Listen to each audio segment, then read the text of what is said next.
Assalamualaikum warahmatullahi wabarakatuh. Saudara-saudara, alhamdulillah kita masuk ke penghujung bulan Mei tanggal 27. Jadi tinggal 4 hari lagi. 28, 29, 30, 31. Saudara, kita harus bersyukur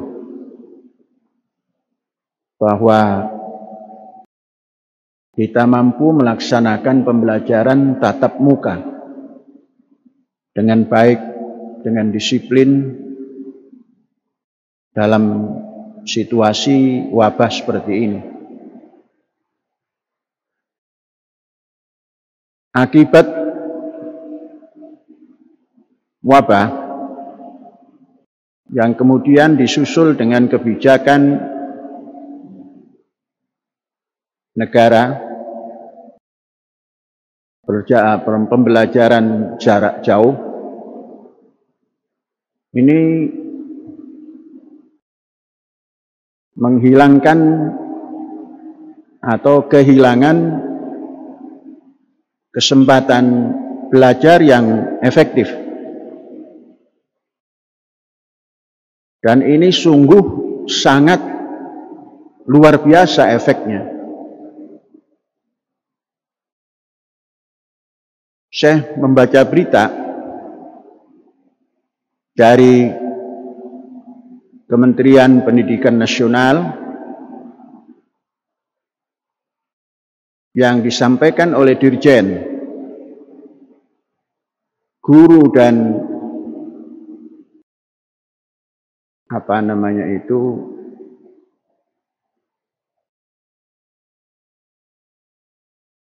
Dirjen Guru dan yang maksudnya pelengkap tenaga kependidikan ini mensinyalir berefek sama dengan tertinggal 10 tahun. Coba bayangkan. Dan hanya bisa dikejar tapi memerlukan waktu 9 tahun.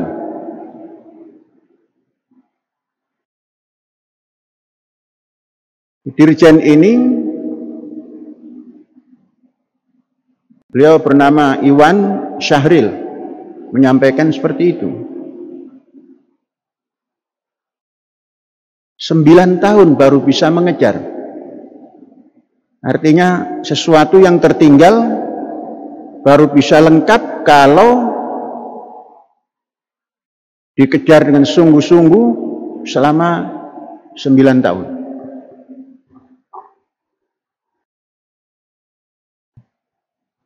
Saya tidak bisa mengungkapkan bahasa mengejar ketertinggalan karena dulu bahasa ini dikoreksi, mengejar ketertinggalan, tak semakin tertinggal.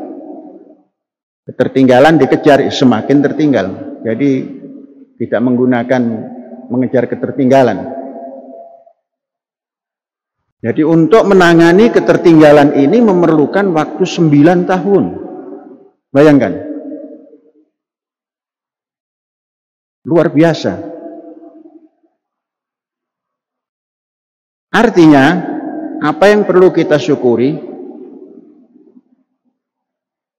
Kita telah mengambil satu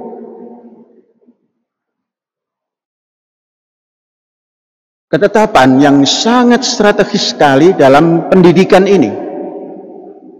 Jadi kebijakan yang kita ambil ini, kebijakan yang adil dan beradab. Ini Syekh mengambil kebijakan ini karena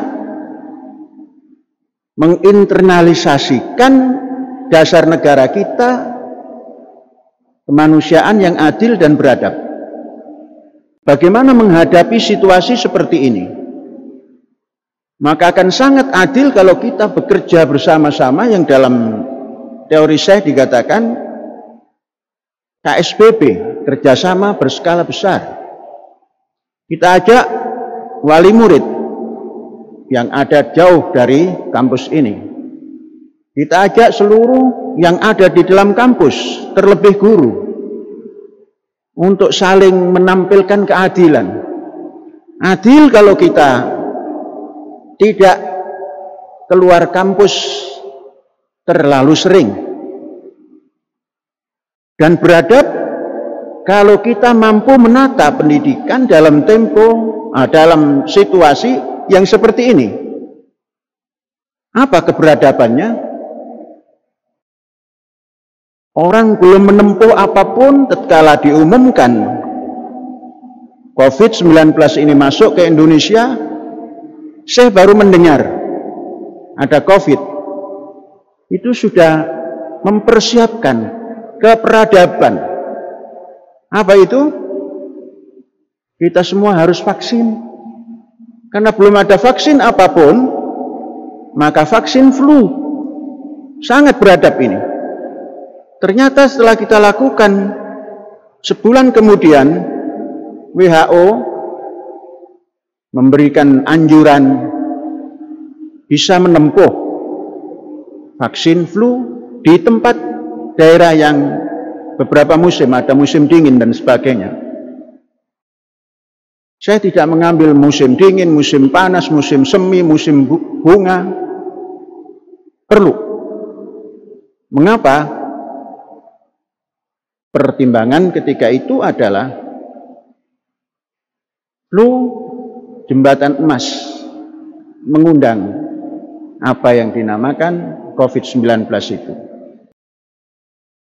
Saudara-saudara, ini satu kebijakan yang Pancasilais, berani bersikap adil semuanya. Kalau mementingkan diri sendiri itu tidak adil. Kalau diajak jangan keluar selama 1 bulan, kemudian nyelonong, itu tidak adil.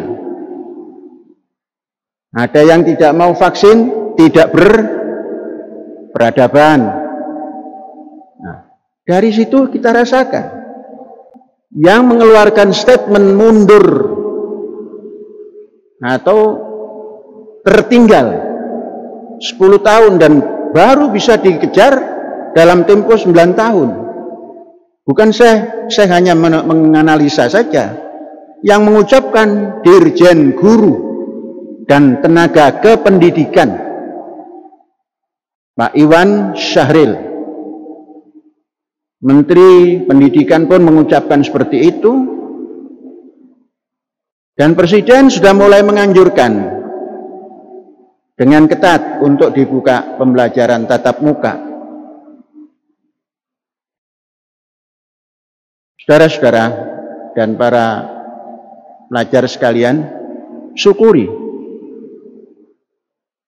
Kita masih bisa melaksanakan pembelajaran full tatap muka dengan diberikan selingan-selingan. Ada belajar di kelas, ada belajar di luar kelas. Sesuatu yang tidak mungkin dilaksanakan di tempat lain. Mengapa? Sarananya tidak mendukung. Semestinya dengan adanya COVID-19 ini, negara, dalam hal ini organisasi pemerintah, dalam hal ini Departemen Pendidikan, membuat satu roadmap bagaimana bentuk tempat pembelajaran dari SD, SMP, SMA, minimal situ, yang bisa menampung satu kecamatan satu, yang luasannya tentunya tidak bisa 2.500 meter, paling tidak 25 hektar atau 50 hektar untuk menampung pelajar yang tinggal di kecamatan itu. Kalau 10% dari penduduk, katakan penduduk di kecamatan X itu ada 50.000, 10% 5.000 ditampung dalam satu tempat. ada boardingnya, ada tempat berolahraga dengan segala macam cabang olahraga, ada tempat lain-lain yang cukup. Itu akan menanggulangi. Satu, tatkala ada wabah seperti ini mudah mengontrol. Dua, memperkecil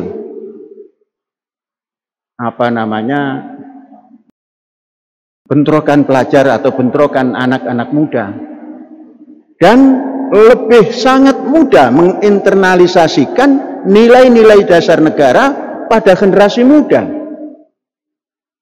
Apapun kita takut, bagaimanapun rasa takut kita diungkapkan, radikalisme dan lain-lain itu tidak akan bisa selesai kalau tidak ditangani melalui pendidikan seperti kampus kita ini. Ini usul kedua. Lalu kemarin usul Palestina dan Israel, sekarang usul dari Masjid Al-Hayat, kemarin dari Rahmatan lil Alamin karena usul internasional, sekarang lokal Al-Hayat. Anggaran pendidikan begitu besarnya, belum termasuk anggaran bangunan, sangat mudah dilakukan. Sehingga kita tidak khawatir. Orang semua dengarkan itu, ikuti medsos, bagaimana orang khawatir generasi muda dan lain sebagainya, namun tidak memberikan solusi kekhawatiran itu. Generasi muda intinya adalah pendidikan. Pendidikan tidak boleh di satu lokasi yang hanya setengah hektar. Pagi datang, sore pulang, antara rumah dan tempat sekolah, terus bergaul dengan yang lain-lain. Apa yang didapat? Mau menginternalisasikan filsafat kita, filsafat negara, dasar negara, nonsen. Sampai kapanpun. Nah, ini menanggapi kekhawatiran dirjen, guru dan apa tadi? Tenaga kependidikan. Pak Iwan Syahril. Mengapa saya bisa menyampaikan seperti ini? Saya praktek. Kita mempraktekkan teori dan praktik. Biayanya besar, negara tidak akan kekurangan biaya. Karena kita semua bayar pajak. Kita bayar pajak. Sekecil apapun bayar pajak. Tidak akan kekurangan biaya. Jadi kalau di sebuah kabupaten terdapat 20 kecamatan, itu hanya memerlukan 25 kali 20 atau 50 kali 20, berapa itu? Katakan daerah yang sempit 25. Kalau yang daerah besar, kabupaten besar 1000, dipencar di 20 tempat. Tempo 5 tahun, itu semua sudah bisa dan bisa mengejar sesuatu yang kemarin tertinggal itu, untuk menghilangkan ketertinggalan. Syukuri saudara-saudara dan para pelajar, kita menggagas dari sejak berdiri, ini nilai akhirnya teruji. Katakan kalau dulu itu hanya sebuah hipotesa, sekarang ini hipotesa kita dibenarkan. Oleh apa? Oleh kenyataan yang kita hadapi. Wallahu a'lam bishawab. Alhamdulillahirabbil alamin. Merdeka.